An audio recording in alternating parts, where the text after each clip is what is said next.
বাংলাদেশি ভাইয়ের বাসা থেকে খেয়ে দিয়ে এসে এতক্ষণ রেস্ট নিলাম, গল্প করলাম।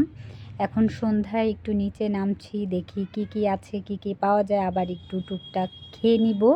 আর রাতের খাবার ভাবছি সাথে নিয়ে আসবো, হোটেলে এসে খাবো।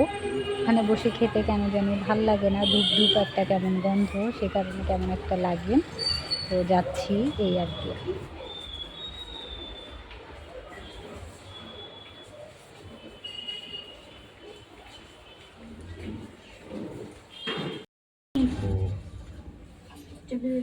এটা আমাদের দেখা যাচ্ছে,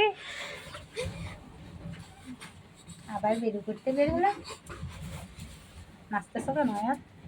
এমনি খুশির ঠেলায় ঘুরতে, কি যেন একটা কথা আছে না? বেরো বেরো।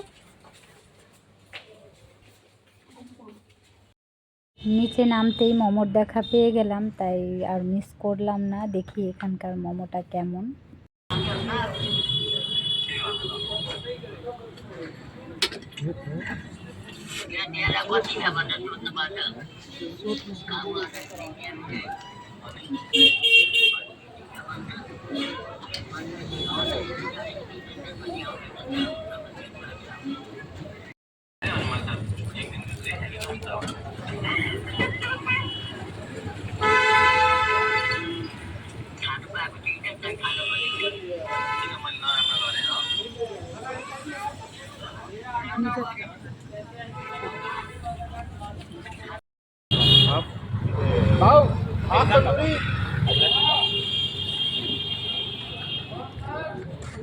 ये क्या सोयाबीन चाप चटनी कुछ और विंग्स चिकन टिक्का फिश कबाब।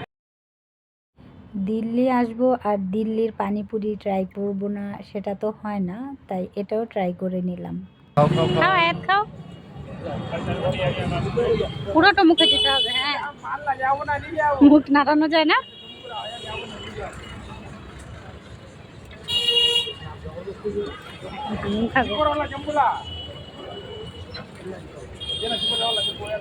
মজা।